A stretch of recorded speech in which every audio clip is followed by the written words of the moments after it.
Wow, that just happened.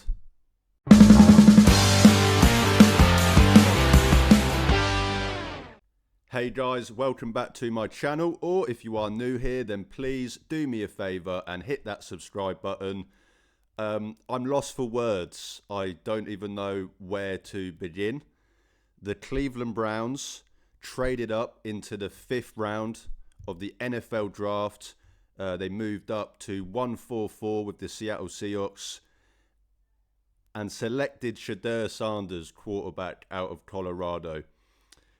Where do we start? The slide was insane. I spoke about it a couple of times in the previous video that I did. Yes, I was not a fan of taking Sheduer Sanders at number 2, but I still thought he was a fringe first round talent, and he fell all the way to the 5th round. It was getting ridiculous, to be honest. I mean, yes, I didn't like the draft coverage of them just talking only about Sheduer and not the people that were actually getting drafted, but I understand it. It was insane. Something we've, I don't think we've seen a slide like this maybe ever.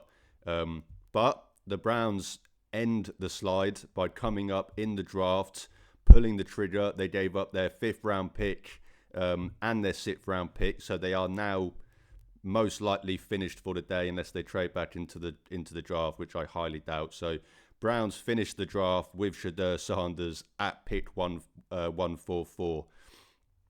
My first thoughts, I love it. I absolutely love it. Try to hide the excitement at first. No, this is not I love it because, I wanted Sheduer Sanders at number 2, even that I wanted him at 33. If pressed on it, I probably would have took Jalen Milroe over Sheduer Sanders. But one thing you can't deny, one thing I've said all along, Sheduer Sanders is arguably the most pro-ready quarterback. So to get the value, in the 5th round is incredible. I'm a firm believer that if you don't have a quarterback, you take as many swings as you can at the position. And what more is a bigger swing than taking Sheduer Sanders here? The value is incredible. There was no better player on the board. This is not them just taking Sheduer Sanders. This is them taking the best player available. So if you are someone that likes them to go that route, then that is literally what they did. They took the best player on the board, and it just happened to be Sheduer Sanders, the quarterback. So I like it. I think it's a great idea. At the end of the day, who were they taking in this, in the 5th and 6th round anyway? Maybe, okay, wide receiver prospect was left there. But to be honest, all the safeties that I like were gone. There were only 1 or 2 offensive linemen that probably wouldn't have been there by the time the Browns pick came around anyway. So why not, just trade in those last 2 picks for a swing at quarterback? And what a big swing it is. As I said, yes, I wasn't a fan of Sheduer Sanders at number 2, but that doesn't mean that I think he should have been a 5th round quarterback. I think absolutely at worst, he would have slipped out of the 1st, and someone would have traded up for him within those first few picks. That didn't happen. He fell all the way down to the 5th. So for the Browns to pick him up here, I don't think there's anything really you can say against it. Yes, you could maybe argue, that they're bringing in a circus. Obviously, everything surrounding Sheduer Sanders, it's going to be the storyline, everything to do with his dad. I understand all of that, and that would have played a role in, the idea of drafting him in the 1st round for sure. But they drafted him in the 5th round. If it becomes a problem, you cut him. It's a 5th round quarterback you've just drafted. Go look at the numbers. How many 5th round quarterbacks work out? Not many. So, it's not like you're putting a big investment into him. You're not putting you put a bigger investment into Dillon Gabriel, and Sheduer Sanders might beat him out. It's going to be an interesting quarterback battle this offseason for sure. Joe Flacco, Kenny Pickett, Dillon Gabriel, and Sheduer Sanders. They're not going to take all 4 of them into the season. They'll take 3 of them. So, loser of that battle gets traded. If it's Sheduer Sanders, you trade him. If it's Dillon Gabriel, you trade him. Kenny Pickett, either way. You know, if Sheduer Sanders plays really well in pre-season, maybe they just trade him for a third or a fourth round pick and purely just did this to, pick up a higher pick next year. That would be fine, because in the end of the day, as I said, it's a fifth round pick. You're throwing darts at it. I have absolutely no problem with this move, as you could probably tell. I think this is the right thing to do. I was talking about it in my group chats and in my circles when it got to this point at the end of the fourth round. If he got to 166, I'd have taken him just purely based on value.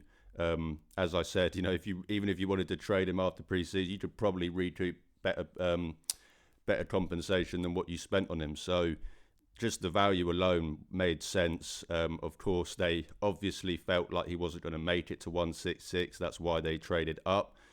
They leaped ahead of Philadelphia. There was a lot of talk on the NFL Network broadcast about how maybe Philadelphia would be interested in bringing him in as a kind of backup role. And then similar thing, as I said, with the Browns, if he plays well in some preseason games, you could probably trade him for a third round pick later down the line. So, yeah, really like this move. I mean, is it going to be, take away some of the light from the other players that have been drafted? Yes, and I'm not going to like that, because I want every single player that the Browns have drafted to get the credit, recognition, that they deserve.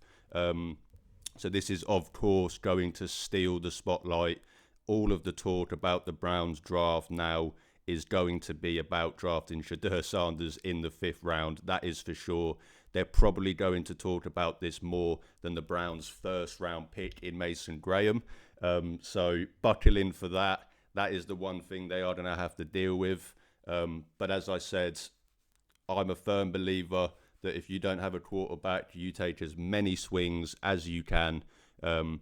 I didn't want a quarterback at 2 because of the commitment that meant. If you invested in a quarterback at 2 this year, you have a bad season. Do you then draft another quarterback next year? It's unlikely. You're probably unwilling to give up on that quarterback. But by drafting Dillon Gabriel in the 3rd round, Sheduer Sanders in the 5th round, 2 guys to basically, you're taking a swing on. If they work out, great. If they're backups, great. It's a 3rd and a 5th round pick. I would happily draft a backup with a 5th round pick if he can be a decent career backup for you for 10 years, 100%.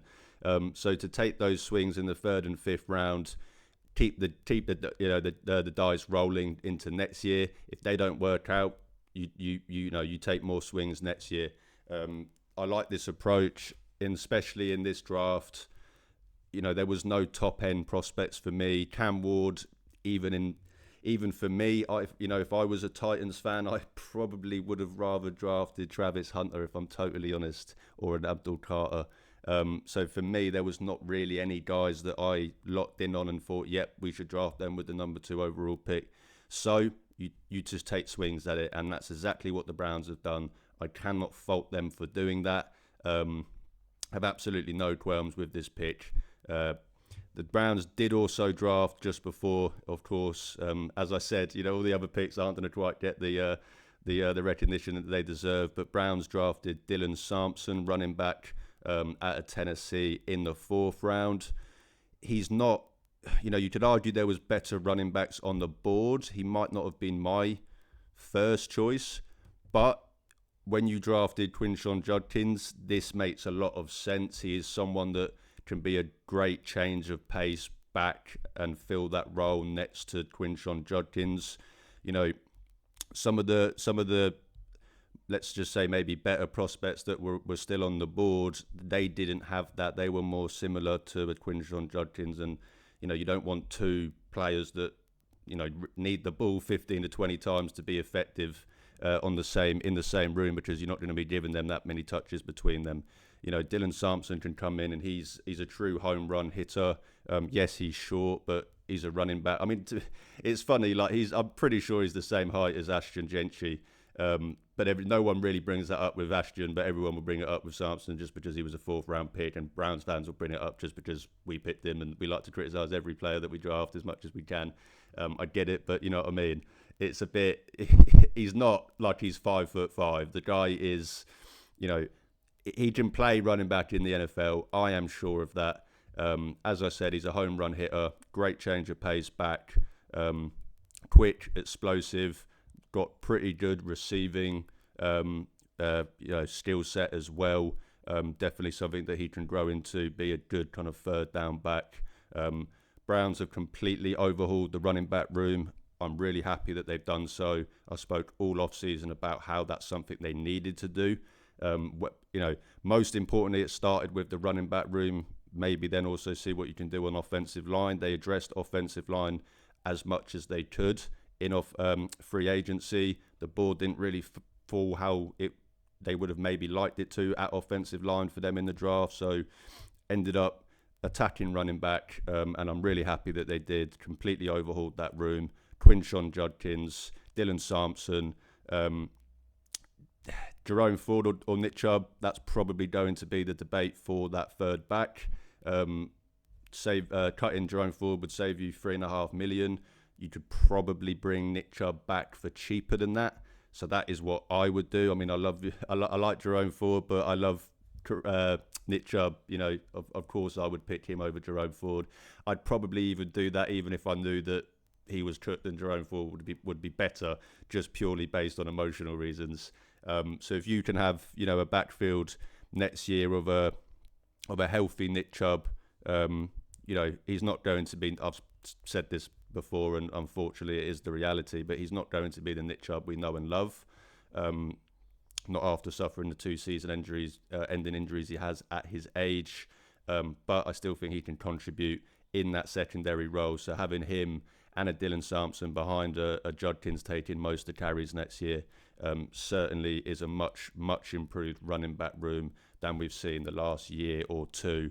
I saw some people talk about, how maybe Judkins would start next year. I would just want to let most people know that he will be the starting running back. I'd be shocked if he's not. You pick a running back at 36 to be your starting running back. I expect him to take the majority of the load next season. But that is the Browns' picks. Dylan Sampson and Sheduer Sanders. They started the day with 4 picks, ended up only making 2. So that's a lie. They actually had 3 picks, obviously, after the trade yesterday. So entered the day with 3 picks, ended up only making 2.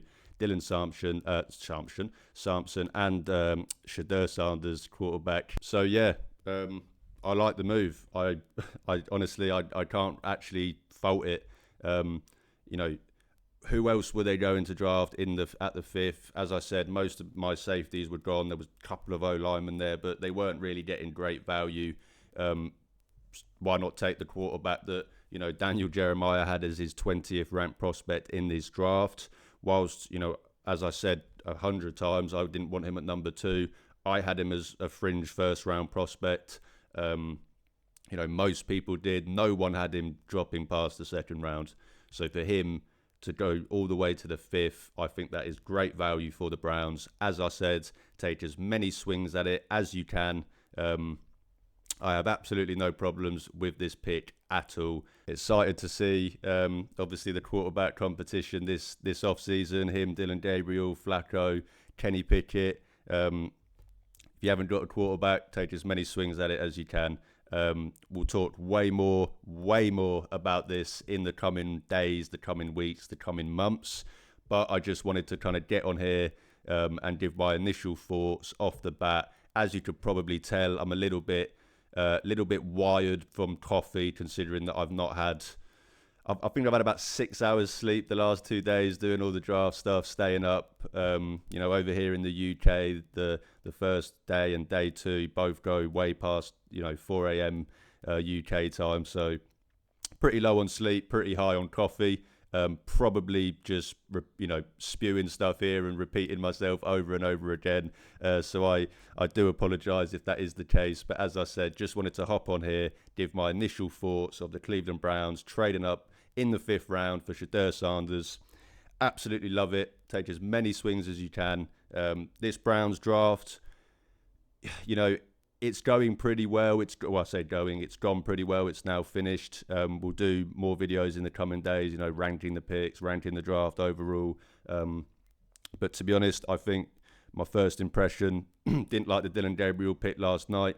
Makes even more sense now with the Sheduer Sanders pick, that you can justify it a bit more, taking swings at quarterback. I think first impression, Browns have had a pretty good draft. We'll get more into it in the next few days. And one last thing before I go, I tweeted out, a month ago, maybe even longer, that whilst I didn't want Sheduer Sanders at number 2, if that was the pick, I would understand it. And as soon as he's a Cleveland Brown, I will be doing the wrist up Selly and be supporting him. So, with that being said, let's go Sheduer.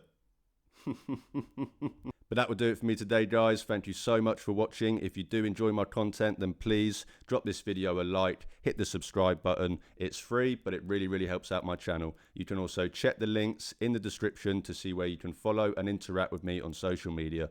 As I always say, I'm trying to build a community of Cleveland Browns fans, and even if I only get to talk to one fan a day, I'm happy because I'm talking Browns football with the best fan base in the world. Thanks again for watching, guys. Enjoy the rest of the draft. The rest of the draft for the Browns is over, but enjoy the rest of the festivities. Enjoy all of the videos we're going to see out of all the Browns draft picks. Try and watch the other guys, not just Sheduer.